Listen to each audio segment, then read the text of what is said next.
So I think we will begin with our fourth class in this course of Buddhism and constitutional law.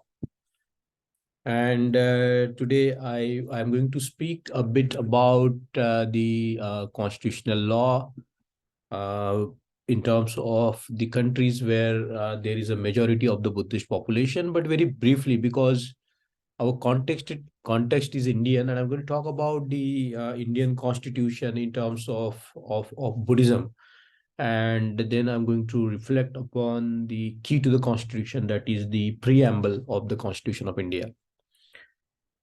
So to begin with, as we have seen in the previous classes, there are majorly three Buddhist traditions in terms of what is called Theravada. And this particular Buddhist tradition is practiced in Sri Lanka, Myanmar, Thailand, Laos, and Cambodia. And the majority of the population in these countries are the Buddhist population. The majority of them are Buddhists. And then we have Vietnam, China, Japan, Taiwan, and South Korea, which are majorly what is called the Mahayana Buddhist countries. And then we have Bhutan, Mongolia, and Tibet, and they are majorly called the Vajrayana countries.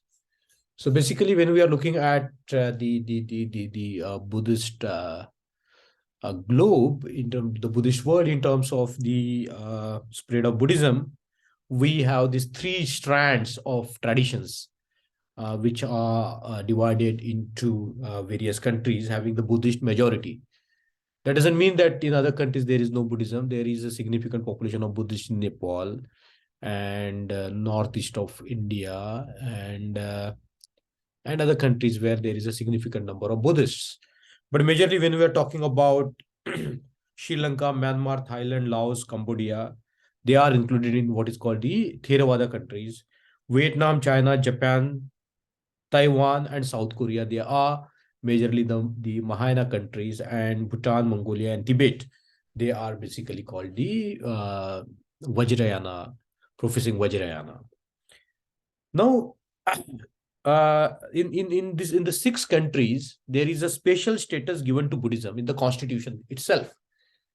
So in the Sri Lankan constitution, there is a special status to Buddhism.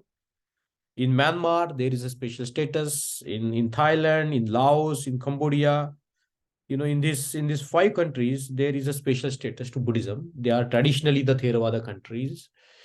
But also Bhutan, which is considered to be Vajrayana country, there is a special status given to Bhutan, and the king is necessarily a Buddhist there.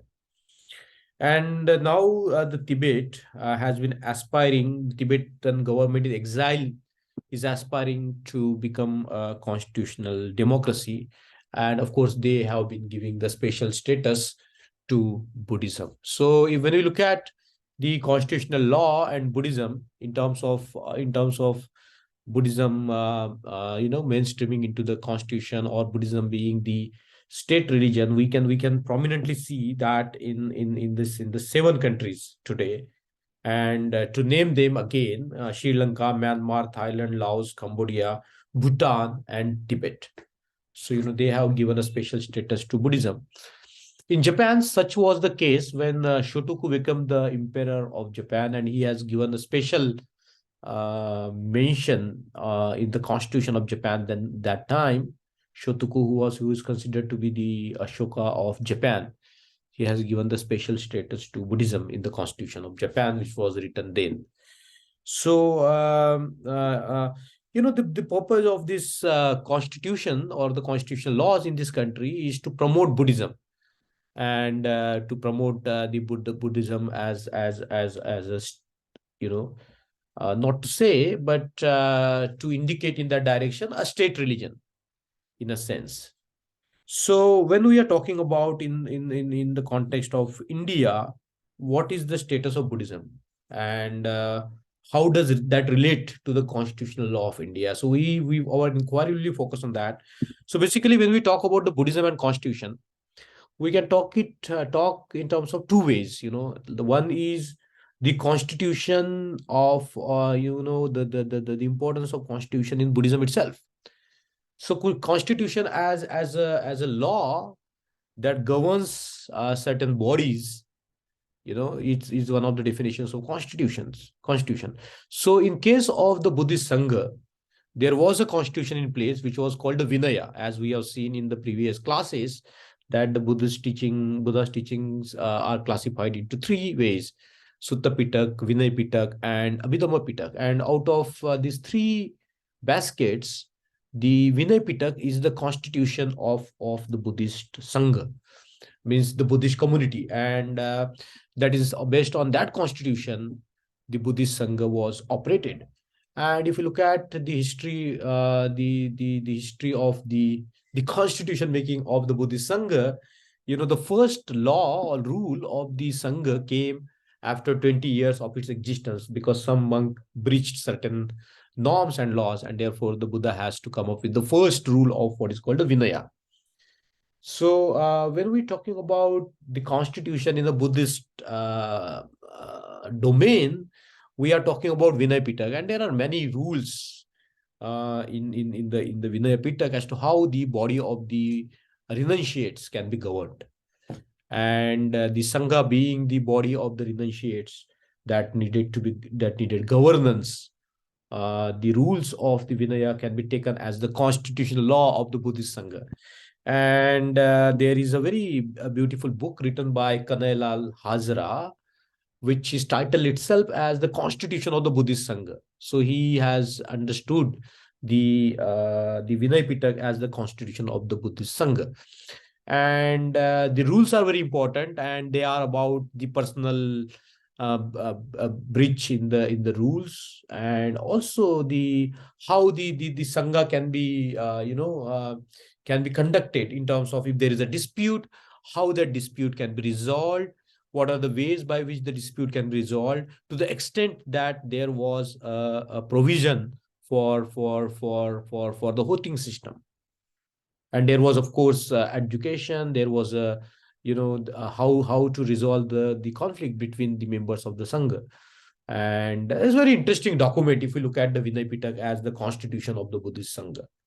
So that's, the constitutional law in the context of the Buddhist Sangha. And it's a very fascinating document in itself to study the Vinay Pitak in terms of the constitution of the Buddhist Sangha. There is another way to look at it as the so-called the rules of the Dhamma, the course of the Dhamma that would be applicable to govern the so-called state, means government. And in the Buddhist countries, we can see that there were many laws which were emphasized by the Buddhist Sangha in order to govern the secular sort of the political system, in terms of how the kings will operate. And there are the rules or the laws for the king to operate when they are governing certain states. So you see, there are like these two aspects: the constitution of the Buddhist Sangha itself, and the laws or the constitutional laws that are drafted by the Buddhist people or monks in order to govern certain countries or certain states. And as an example of that, we can look at Emperor Ashoka, because when we look at the history of India, as Amartya Sen has classified three periods in the history of India: the Buddhist India, and then the India or the Islamic India, and the modern India, the British India. And we can begin to see the Ashokan polity in terms of the laws that Ashoka made in order to govern the vast empire that he commanded. And it's beautiful study in itself to look at the informal constitution of Ashoka in terms of running the government. So there are various ways by which we can look at Buddhism and constitutional law. But here we are now talking about the modern India, and we are talking about the modern constitution of India. And in that context, we are talking about the Buddhism. So before venturing into that area, we have to admit that the Indian constitution does not promote any religion as a state religion. In fact, there is no scope in the Indian constitution to promote any religion. And that's why it's very important for us to make a kind of a demarcation, have a line of demarcation between the religion and what is called Buddhism. And as we have seen that Buddhism is a recent construct by the Indologist and people who have been trying to theorize, understand the phenomena called Buddhism. It's an English word, of course. It has a connotation of ism, and but in the traditional Buddhist countries, the word Buddhism itself doesn't appear. The word for the teachings of the Buddha is Dhamma, and that's why we have to use this word Dhamma now in the context of the constitutional law, particularly when it pertains to the Indian constitution. So what I'm going to do is going to use this word Dhamma instead of Buddhism, to and alternatively, in order to communicate the what it is all about when we are talking about the constitutional law and Dhamma. So before I embark on that journey, I would like to give some points for us to reflect. And all of us have seen the Indian flag, and Indian flag is adorned with what is called the wheel of the Dhamma, and it's blue in color, and it's in the middle of the Indian flag in the white background. And this wheel of law is an interesting sort of a symbol, and it's sometimes called the Ashok wheel of law. It's simply called the Dhamma Chakra. And we have to bear in mind, the significance of having the wheel of law on the Indian flag. In other words, we can call it the Dhamma Chakra. So the Dhamma Chakra is all about transformation, as the word chakra or the cycle connotes that it has this implication of transforming something or changing something, or to speed up something. And it's adorning the Indian flag itself communicate the importance of the wheel of law. And it's as to connote it, to relate it with the word Dhamma, it's a Dhamma Chakra. So in Pali it is Dhamma Chakra. In Sanskrit or in other Indian languages we can call it Dharma Chakra. And the first sermon of the Buddha is titled as the Dhamma Chakra Pravartan Sutta, the sutta that turns the wheel of law into motion. And it's not just an arbitrary fact when we are looking at the Ashoka Chakra or the Dhamma Chakra. And that is where our country aspires to be, to follow that wheel of life, or wheel of law. And we have to have the basic understanding of the wheel of law, that the wheel of law has come from the enlightened experience of the Buddha. And the Buddha, as it were, understood the nature of the human beings, the nature of the human societies. And he was turning the wheel of law in order to end the sufferings in the world, all forms of suffering in the world. And as we can see that as Baba Ambedkar has defined Buddhism as perfect justice, we can also look into this Dhamma Chakra as the symbol of justice, as the symbol of the values on which the constitution of our country is founded. But we will turn to that later. I just wanted to bring to your notice certain elements that you need to bear in mind. So that's number one, that the Dhamma Chakra is adorning the Indian flag. That's number one fact.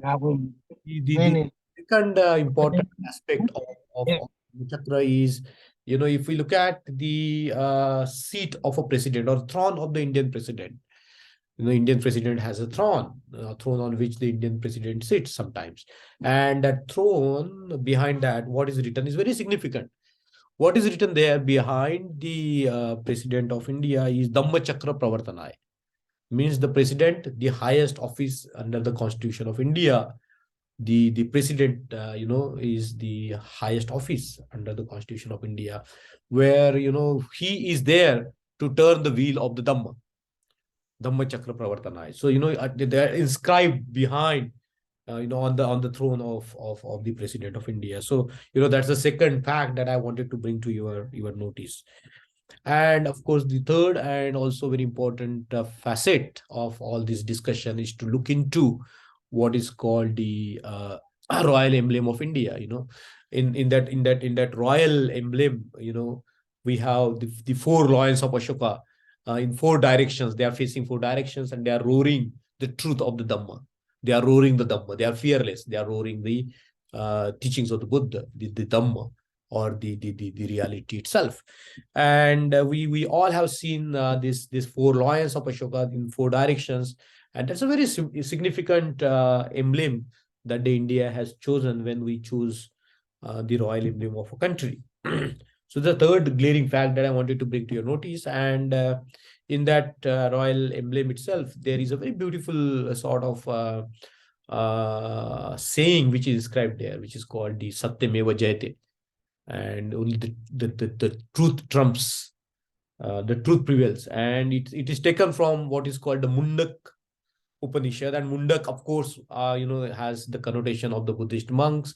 So some scholars say that the Mundak Upanishad is actually influenced by Buddhism.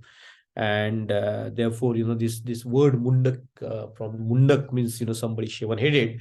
These words, very beautiful words, very pithy words, Satyameva Jayate, appear from. So why I wanted to bring to your notice that these four facts, to connote you that when our constitution was being drafted, or when our country was constituted, we didn't fall back to any other system of thoughts. We fell back on Buddhism, because if you look at the history of India, Ashoka was, according to Charles Allen, was the founder of the country.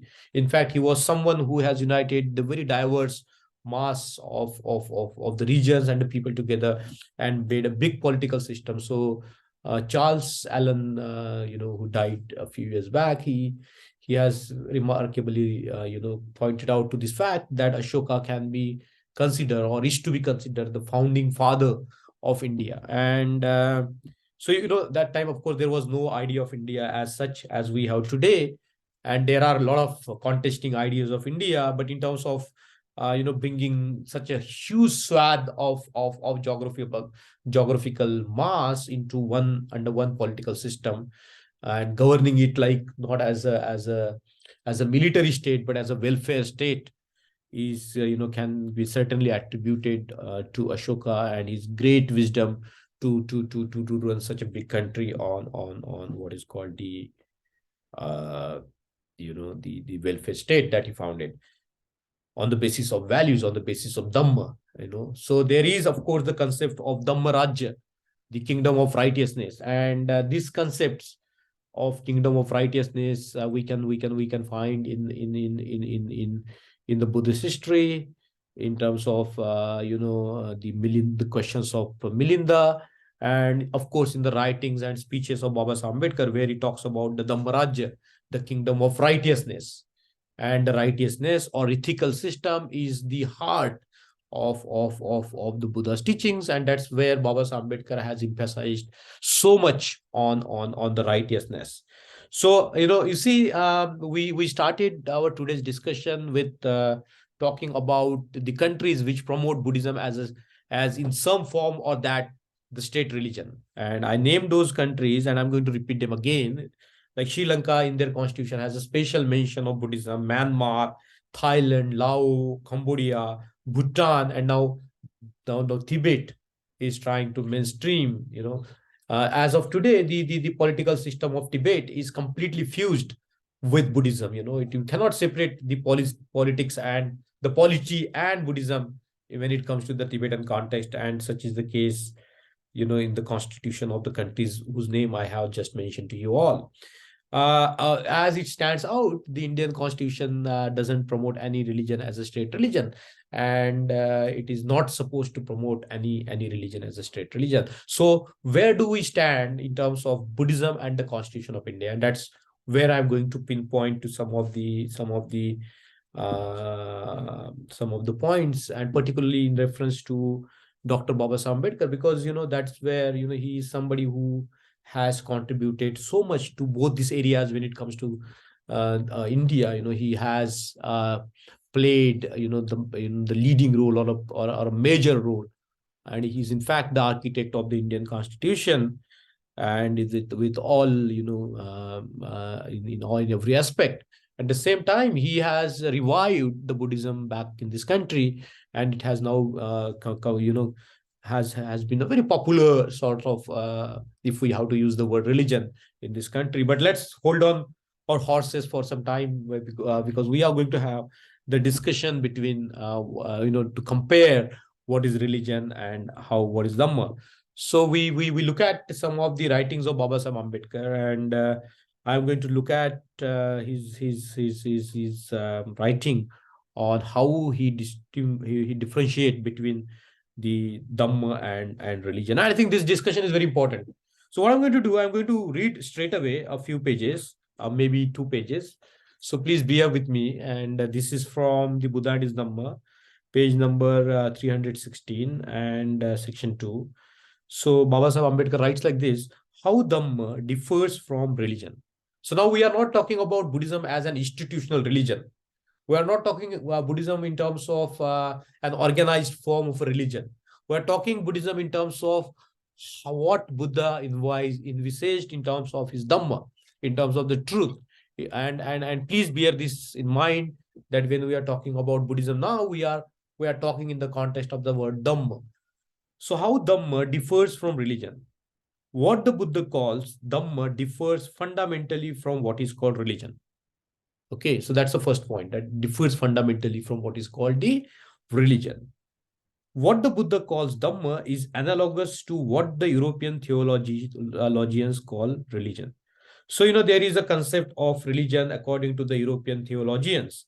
And, that might be analogous to the use of the word Dhamma.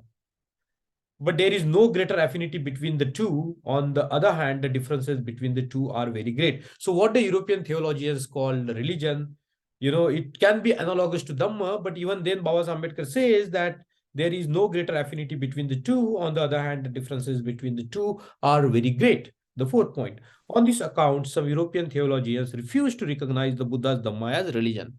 So some European theologians have refused to call the Buddha's Dhamma as religion. There need be no regret over this. The loss is theirs.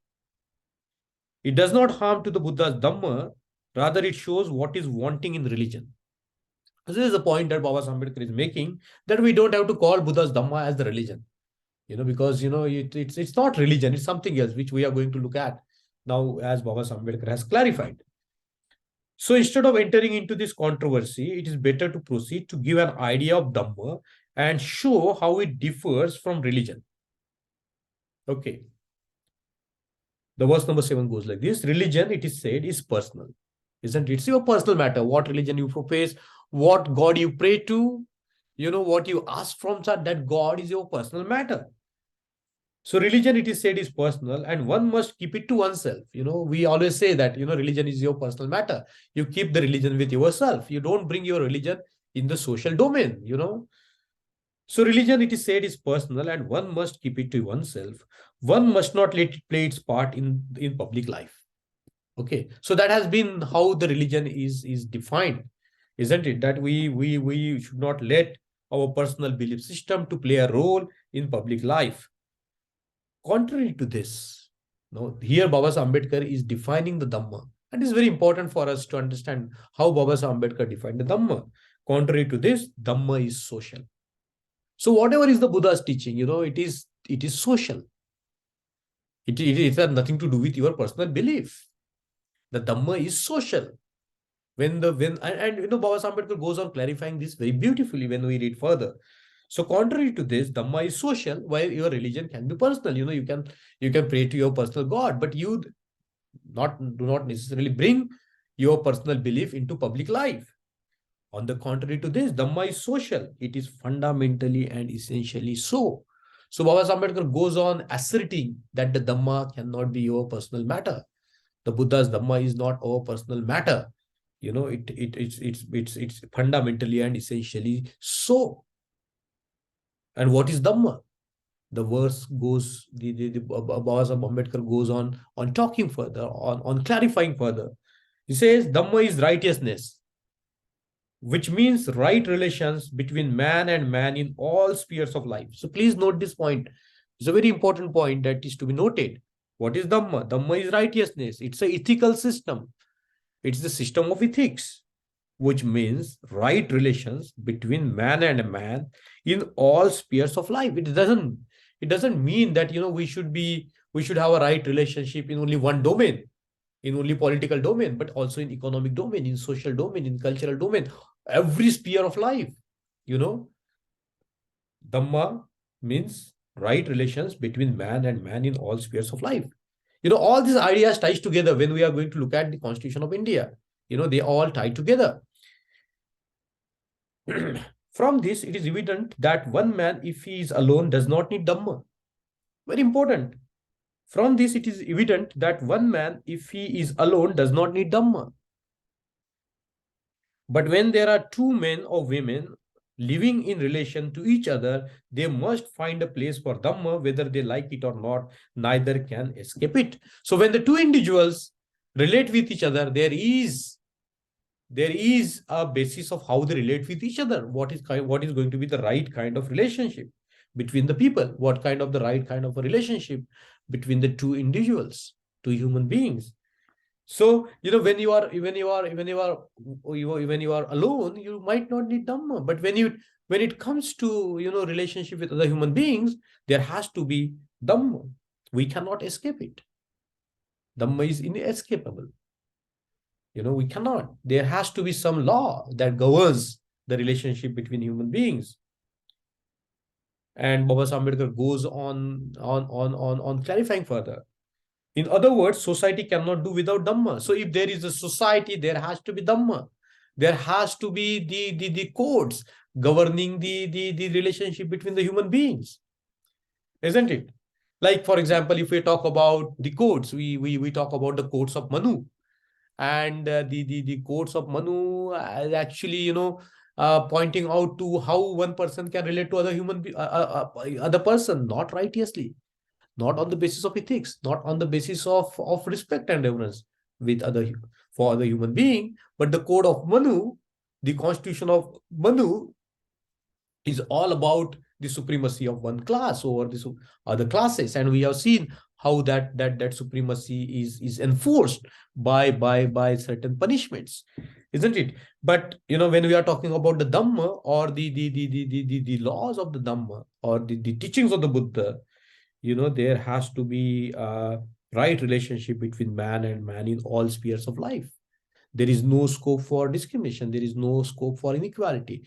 There is no scope for injustice in the Buddha's Dhamma. So verse number 11, but when there are two men or individuals living in relation to each other, they must find a place for the Dhamma, whether they like it or not. So Dhamma, whether we like it or not, it has to be there when the two human beings come in relationship. Neither can escape it. In other words, society cannot do without Dhamma. It's not possible to sustain a society without Dhamma. And then we come to the many definitions of society. What constitute a society? What constitute a public? What constitute a state? And are we a state? Or there are a lot of literature, raises a lot of questions. But the underlying concept is very clear. The underlying concept is very clear in the sense that how one human being will relate with another human being, and that is the basis of the formation of a society, isn't it? So Baba Ambedkar goes on clarifying it further. Society has to choose one of the three alternatives. So there are three alternatives available for the society in terms of how they can relate with each other. So society may choose not to have any Dhamma. Okay, so there is one option. The society can choose not to have any Dhamma as an instrument of government. Please keep these words in mind, because instrument of government is a very important word, because Dhamma is also an instrument of governance. How to govern. So there has to be some instrument. And as Baba Ambedkar defines it, the society may choose not to have any Dhamma as an instrument of government. For Dhamma is nothing if it is not an instrument of government. Isn't it? It's very, very, very profound sort of the thinking process that Baba Ambedkar has done. You see how Baba Ambedkar is understanding the Dhamma, is understanding the Buddha's teachings in terms of the instrument of government, because all the societies need instrument of government. So if you choose not to have an instrument of government in Dhamma, what other options you have? This means society choose the road to anarchy. Anarchy means absent of government, absent of state. So if you choose not to have the rule of law, let's call it rule of law, because that has been the world prevalent in the rule of law.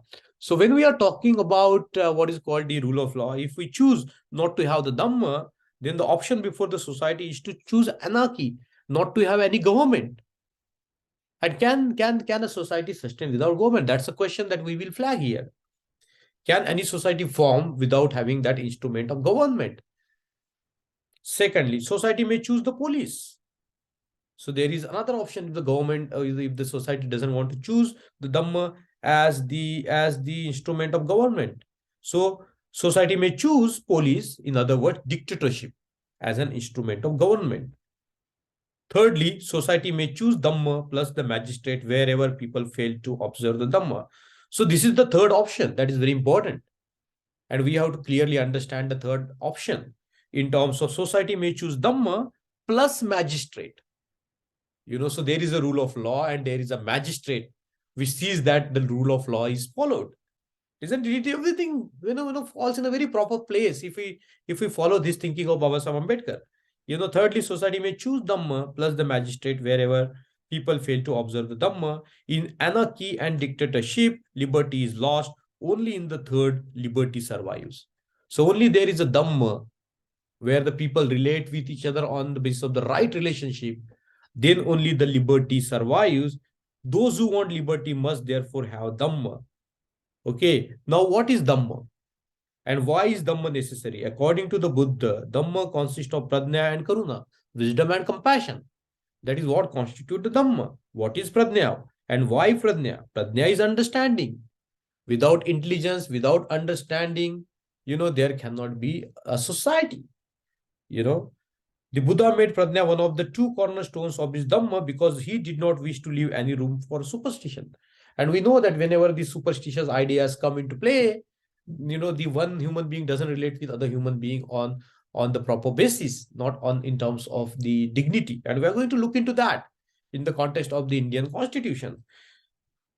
What is Karuna and why Karuna? Karuna is love, because without it, society can neither live nor grow. Without love, the society cannot live nor grow. That is why the Buddha made it the second cornerstone of his Dhamma. Such is the definition of Buddha's Dhamma. How different is this definition of Dhamma from that of religion? So ancient, yet so modern is the definition of Dhamma given by the Buddha. So aboriginal, yet so original, not borrowed from anyone, yet so true. A unique amalgam of Prajna and Karuna is the Dhamma of the Buddha. Such is the difference between religion and Dhamma, isn't it? So I brought this passage from the Buddha and his Dhamma here in order to clarify ourselves that we are not trying to push Buddhism as a state religion, isn't it? So the Indian Constitution or Baba Saheb Ambedkar will not push Buddhism as a state religion. He will not treat Buddhism as a religion itself. And we have seen reasons as to why Baba Saheb Ambedkar will do so, isn't it? Because for him, the religion and the Dhamma are different, isn't it? And he has defined what is Dhamma. He has defined how important it is when two people come into any form of relationship, and that's when we need the Dhamma. So we are, of course, talking now about the Dhamma and the constitutional law, and in the context of India, it's the Constitution of India that came into force in 1950, 26 January 1950. So I'm not going to cover the Constitution of India. You can You can look for yourself, because going through every article of the constitution will be a difficult thing to do. But our efforts can be directed at understanding the preamble of the constitution, because the preamble of the constitution is the heart of the constitution. It is a key to the constitution. It gives us a kind of a platform to understand the entire constitutional law of India. And we know that Indian constitution is a very bulky document. It has now more than 440 articles, and the original constitution had around 395 articles. And it's one of the biggest constitutions in the world. But that was a necessary thing, because Baba Saheb Ambedkar didn't want to leave any scope for confusion when it comes to the government, or the country itself. So the constitution, as we can see, is also an instrument of government, isn't it? We cannot run the country without the constitution, without the rule of law. Even the country like UK, which has no written constitution, but it has conventions which acts like a constitution of that country. And we know that the first constitution in the modern times came into being in America after the American Revolution, and then we know the French Constituent Assembly.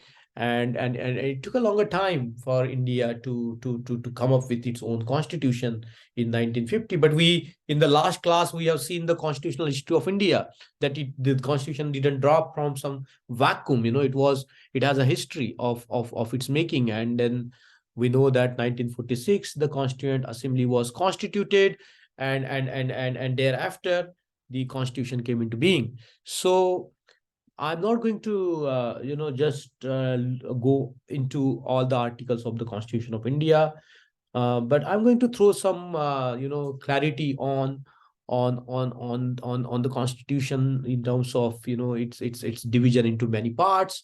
And the first part is, of course, what is India? And the very article of the first article of India says, Indian Constitution said that India, that is Bharat, shall be the union of state.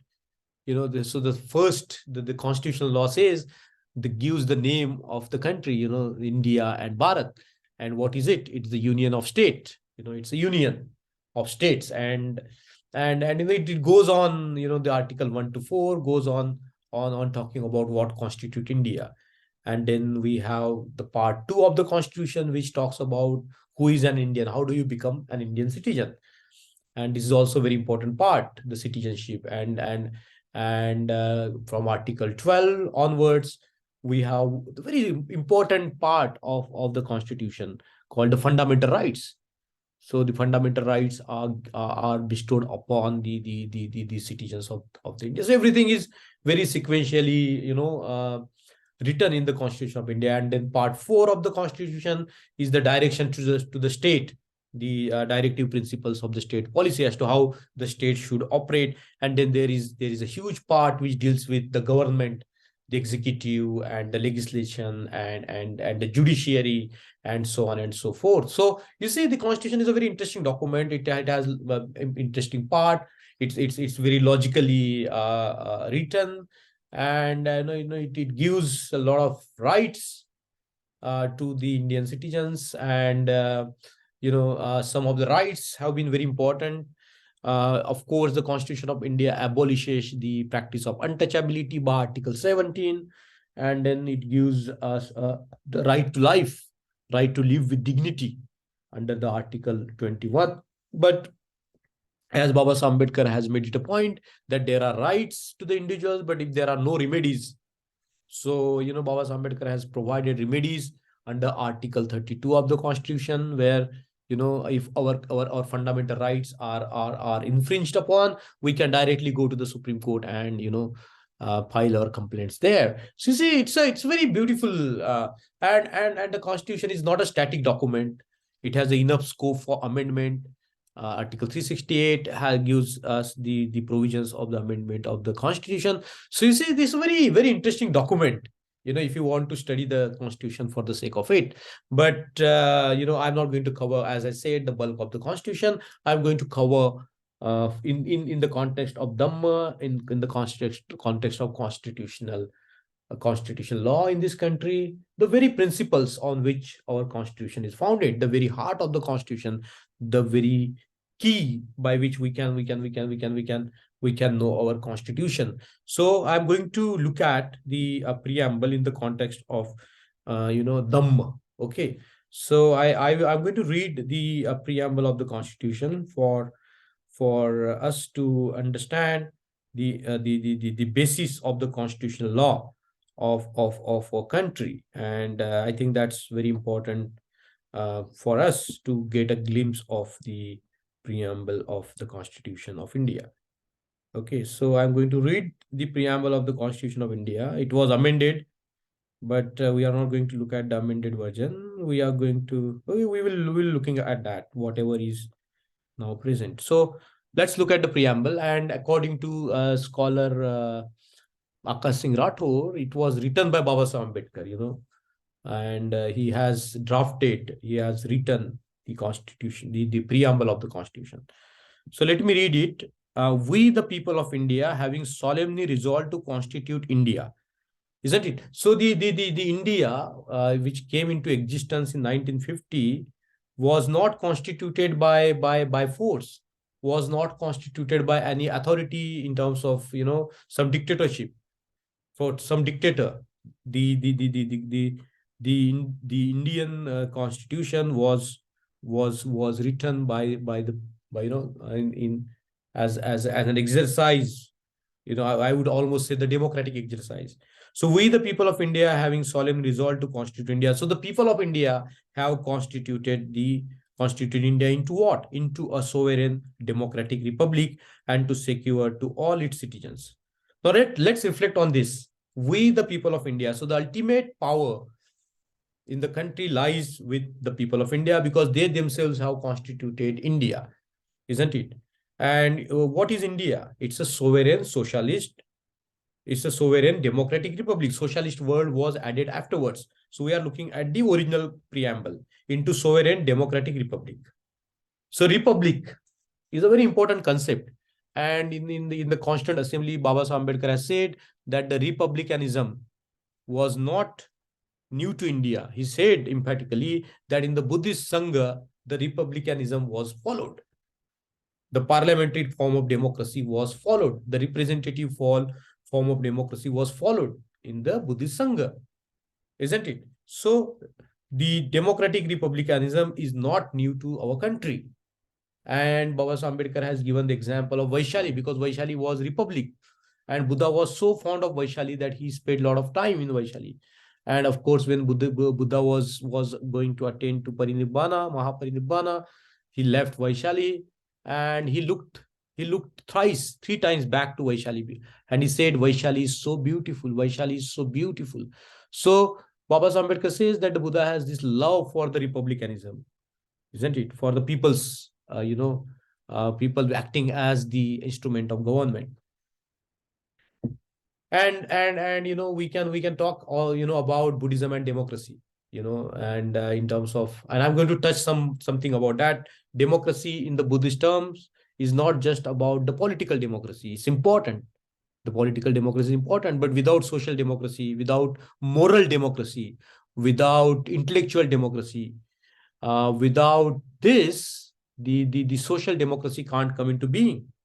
And without social democracy, the economic democracy can't come into being, and the political democracy loses its meaning altogether. And that's what Baba Sahib Ambedkar, when he presented the constitution, and in his last speech, he has brought this contradiction between the political democracy and the social and economic democracy, that in one hand we will have a political democracy, but on the other hand we have a complete denial of social and economic democracy. So you see, this resonates with the Buddha's conception. Now, what is the state? What is the government? So according to Baba Sahib Ambedkar, the state is an instrument of creating liberty, equality, and fraternity. Very important concept. So state or the government has a function or a purpose, and its purpose is to create the values of liberty, equality, and fraternity, isn't it? So Let's look into the preamble further. Justice, social, economic, and political. So, we, the people of India, having solemnly resolved to constitute India into a sovereign democratic republic and to secure to all its citizens justice, social, economic, and political, liberty of thought, expression, belief, faith, and worship, equality of status and of opportunity, and to promote among them all fraternity, assuring the dignity of the individual and the unity of the nation. In our Constituent Assembly, this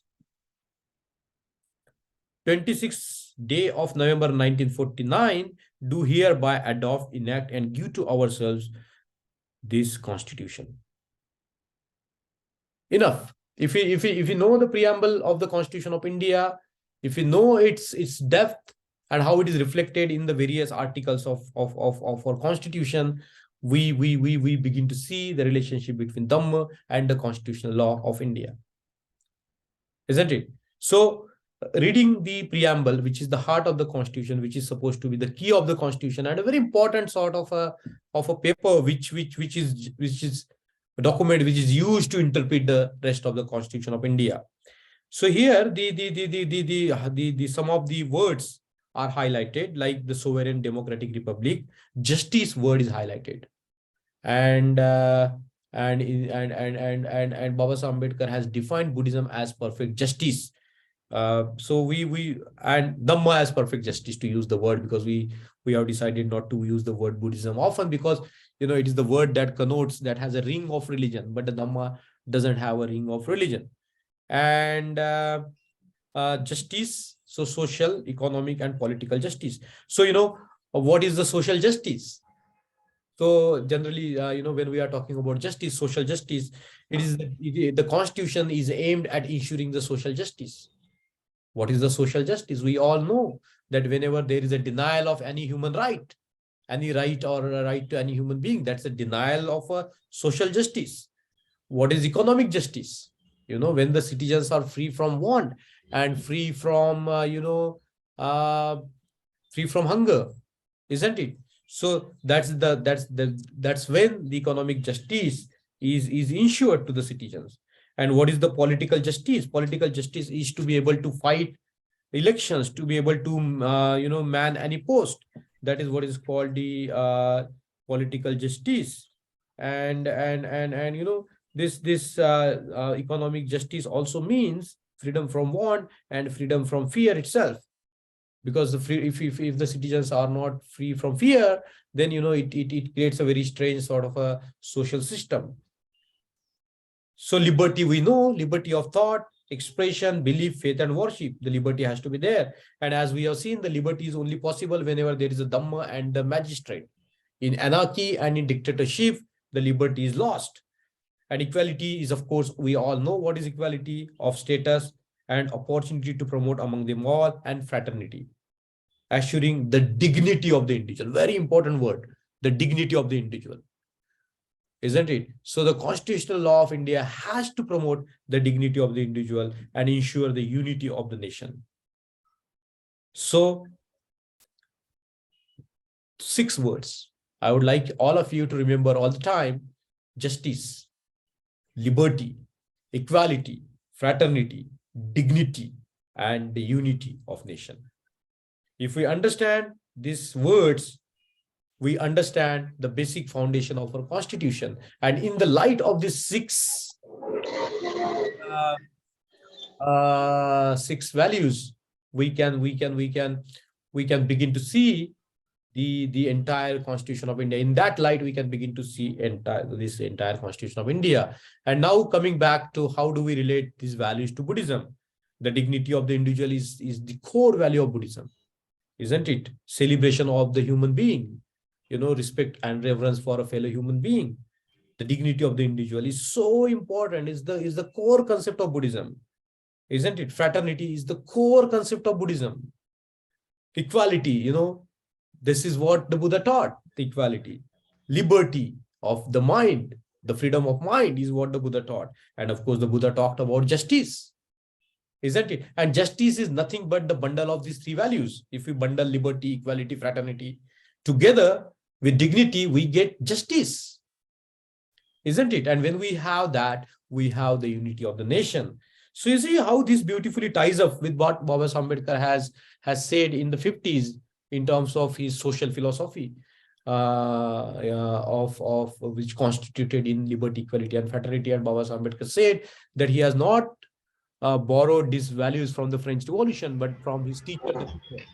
You see this example, and the teachings of the Buddha, isn't it? They all go hand in hand. They are not different, and that's what we have to understand the role of the Dhamma in terms of furthering the values that are so important and essential for our country today or for any society. So that's the beauty of the Constitution of India. It was written after the 400 years of the when the first constitution came into being. That is the Constitution of United States in the modern times, and our constitution came 400 years later. And it has sort of opened up these lot of important areas, and that's the beauty of the constitution, and that's the beauty of the thought process of Baba Ambedkar. So everything as it were falls in place when we are talking about the constitutional law of India and the Dhamma as envisioned by Baba Ambedkar. And we begin to know that the social philosophies are important, as we have seen in the previous classes, as to how the social philosophies are important in order to create the society, in order to create the public. And as a contradiction, we know that we have a political democracy, we have a parliamentary system of democracy, but when it comes to social and economic democracy, we are far behind. And unless we make efforts to promote the Dhamma in terms of the social philosophy, in terms of the liberty, equality, and fraternity, we cannot have the democratic India. We cannot have the sovereign democratic republic, and that's the call that we have to answer. So I will end my class here today, and I will open up the class for any further discussions or anything that you would like to discuss.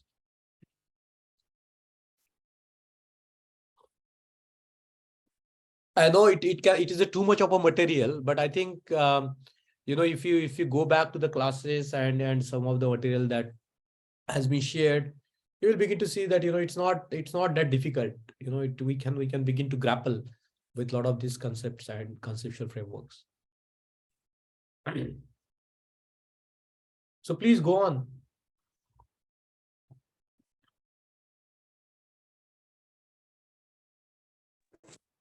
Sir, only one reflection. Yes. More of the this philosophy in Constitution is based on socialism. Means Yes. for independence of the individual and for the community, as you have rightly throw light on this. Now, as the preamble reflects the whole of our Constitution, and the values and the law of will, Yes. and all are taken or have taken from this Buddhism only. Then we can rightly establish this can in another way, that if there is fraternity, there is truthfulness, there is morality, and we can say there is a Buddhism is there. Yes. Yeah. The Dhamma is there. We use the word Dhamma. Yeah. Yes. Dhamma is there. Yes. Yes. Now the thing that we are discussing right now, then where we have taken the wrong path, means this society or all these things, is that only due to that political that willness of the people has changed this. Yes, Umesh bhai, for this we have to look into the discussion of the previous class when Baba Ambedkar talked about why a country cannot be a democratic country if it has a governing class. And we have seen that there is a governing class in this country whose social philosophy is anti-constitutional philosophy, isn't it? So any society is having the governing class is not compatible with democracy.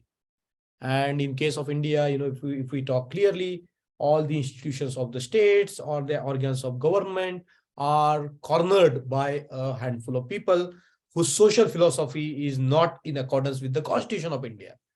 It's in accordance with what is called the Manu Smriti, the code of Manu. And that is very clear. We can see that in the country, as there is no scope for promoting any state as a religion, but we can see that in this country the certain elements are promoting certain religion, as as close to the government, as close to to the state. And and therefore there is a long fight in terms of the social philosophy, because the social philosophy that has been that the governing class professes is the social philosophy of Manu, is the social philosophy of inequality, is the social philosophy of injustice, it's a social philosophy of disrespect to the human being. And therefore we have this whenever we are talking about bringing the constitution into reality, we have a lot of things to do in terms of education, isn't it? If we cannot educate the masses, how many of us know the Constitution of India? How many of us know the rights that has been guaranteed to us, isn't it? How many of the Indians have even seen the Constitution of India, isn't it? Very, very true, very true. Means now the responsibility is much more getting deeper and deeper as we are proceeding forward. Yes. So, it's the education of the democracy. Democracy and education we cannot separate, because education enables us to think, to develop intelligence. And without intelligence, how we can have morality? Without having the morality as a basis of social life, how we can have a social democracy? If we cannot have a social democracy, how can we have economic and political democracy? Isn't it? So, we are grappling with values that are not there in the society as yet. And therefore I think that's why that's the purpose of these classes, to enable us to have those kind of thinking tools, to think about the things, to think about our country, to think about the unity of the nation, isn't it? Yes, sir. Yes, sir. Means we have to again start with the John Dewey and Karl Marx philosophy. Have to taken along for our understanding too. See, you use the word socialism, isn't it? So Baba Sahib Ambedkar was not particular for communism, because he has said that what Buddhism can offer is much more bigger and sustainable than what Marxism can offer. And he was Yes. against the dictatorship of the proletariat. Baba Sahib No, was, he proposed no state and nobody is there to govern. yes, and the society needs an instrument of government, isn't it? Yes, sir. And that instrument of government, all the institutions of the states are governed by the Constitution. The Constitution is the supreme. The Yes. legislation is not supreme in this country. The Supreme Court is not supreme in this country. The executive is not supreme in this country. The supreme thing in this country is the Constitution of India, because everything is created by the Constitution. Yeah, they are the only pillars supporting the governance. So at least we should take a relief in the fact that at least we have agreed on to a constitution which has these values, because in other countries these values do not form the constitution of those countries. For example, our neighbor Pakistan, if we look at Pakistan, it's a Islamic Republic of Pakistan, isn't it? So people are grappling even today with what kind of a constitution they wanted. India, we are lucky because we got this, at least in theory, a constitution which guarantees liberty, equality, and fraternity. That's already the trump of Baba Sahib Ambedkar, because all the laws, all the Manusmriti, all those things have been nullified when the constitution came into being. Yeah. Thank you very much, sir. So any other reflections from anybody before we close the class today?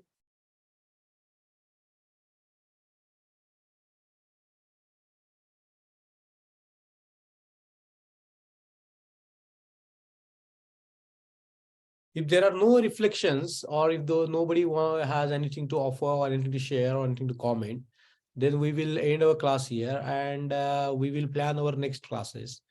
Maybe Dhananjay sir will be free by then, and he will be able to conduct classes.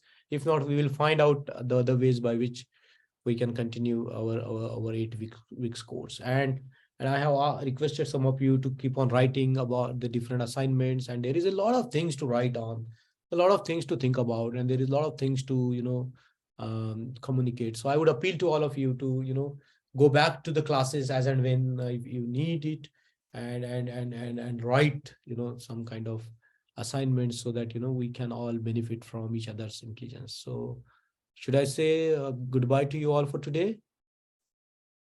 Thank you very much, sir. Thank you. Thank you. Thank you. Thank you, sir. Mm.